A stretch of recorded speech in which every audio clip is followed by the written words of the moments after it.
Guys, क्या हाल है आपका। मिसेस सुबेजाई नाम में आप सबकी सलामती चाहता हूँ। हर रोज़ हम खुदा के जिंदा कलाम में से एक नया मैसेज लेते हैं ताकि हमारी तरक्की हो। और आज का मैसेज जो है वो ये है कि लोग मुझसा क्यों नहीं पा रहे, जबकि बाइबल मुकद्दस में लिखा है यीशु इसीलिए आया कि लोग शिफा पाए। फिर कलाम मुकद्दस में लिखा है कि उसकी मार खाने से हमने शिफा पाई। या मुझसा हमारे काम क्यों नहीं हो रहे, इसके पीछे आप जो रीजन है उन पर फोकस देंगे, उन पर गौर करेंगे कि वो क्या चीजें हैं। कलाम मुकद्दस में लिखा है कि जो मुकद्दस लोग दुआ करते हैं तो उनकी दुआएं और उसके प्याला में आसमान पर पहुंचाई जाती हैं, खुदा की करमानगाह पर, और वो खुदा के जोर खुशनुदी की मांड होती हैं। और फिर वहां से उनका जवाब, आपकी दुआओं का जवाब फरिश्ते लाते हैं और फरिश्ते आपकी दुआएं आसमान तक ले जाते हैं। यूं समझें कि फरिश्ता आपके और खुदा के दरमियान एक राब्ते का जरिया है।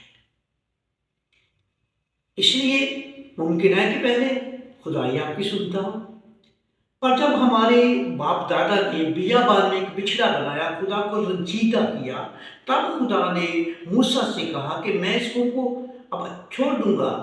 खुदा का गज़ब भड़का तो मूसा कहता है कि अगर तुम्हें इनको सजा देनी है तो मेरा नाम किताब हयात से निकाल दे। तब खुदा ने कहा मैं आपके नाम किताब हयात से नहीं निकालूंगा, पर मैं अब से मैं इनके साथ नहीं चलूंगा बल्कि मेरा फरिश्ता इनके आगे चलेगा। तब से हर शख्स के साथ एक फरिश्ता होता है।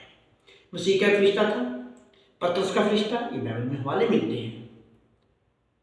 मसीह का फरिश्ता सलीब पर उसे तकबीर देता था और पतरस का फरिश्ता उससे जेल से निकाल लाया। बताना चाहता हूं कि हर शख्स का एक फरिश्ता है।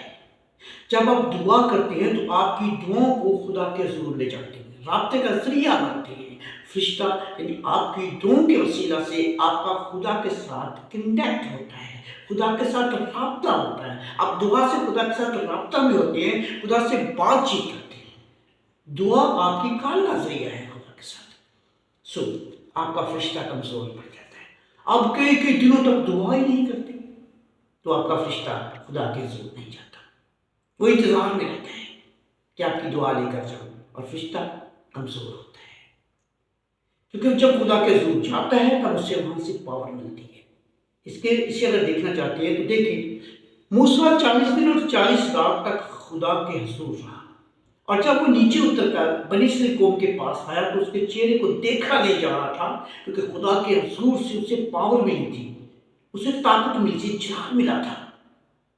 ऐसे ही फरिश्ते खुदा के हजूर पर आके आते हैं, तब जमीन पर आते और आपके लिए मुझसे करते हैं। अब आपका मूसा यीशु नहीं करेगा, आपका मूसा यीशु का इंतजाम करेगा, उसके फरिश्ते करते हैं। वो अपने फरिश्तों को आपके आगे आगे चलता है। यहोवा आपकी जंग ऐसा ही करता है आपके फरिश्तों के जरिए। जब फरिश्ता कमजोर होता है फिर आपकी दुआओं का जवाब जल्द नहीं आता, मुझसे नहीं आते। इसलिए हर रोज कंटिन्यूस दुआ को जारी रखें। यीशु ने हुक्म दिया, बस जागते हो दुआ करते रहो, दुआ में मशगूल रहो, उठो दुआ करो ताकि स्मैश में ना पड़ो। इस सारी चीज़ों का मतलब यही था कि आप दुआ करते रहें और आपका फरिश्ता खुदा के हजूर आता जाता रहे और वो शक्तिशाली हो और आपको मुझसे मिलते रहे। डैनियल ने जब दुआ की तो 21 दिन तक उसे जवाब ना मिला, तब खुदा का फरिश्ता आया, उसने कहा आपकी दुआ तो सुनी गई थी, उसी दिन ही सुनी गई थी, पर मैं रास्ते में मुझे फारस के मोक्कों ने घेर लिया, रुका रहा। फिर खुदा के फरिश्ते ने आके छान की और वापस आया और आके डैनियल को कहा उसकी दुआ का जवाब उससे मिला। आपका फरिश्ता जब शक्तिशाली होगा तो फारस के मोक्कल उसके सामने ठहर नहीं सकेंगे। दुआ करते रहा कीजिए ताकि आपके लिए मुझसे जारी होते रहें। और यीशु का तो फरमान है दुआ करो ताकि आजमाइश में ना पड़ो। इसीलिए मुझसे नहीं हो रहा है कि हमारी दुआया जिंदगी में कमजोरी है। चाहते रहो, दुआ करते रहो ताकि मुझसे मिलती रहे। ये मैसेज की आपको समझ आई है तो आप मेरे चैनल पास्टर सीधम संधू को सब्सक्राइब कीजिए,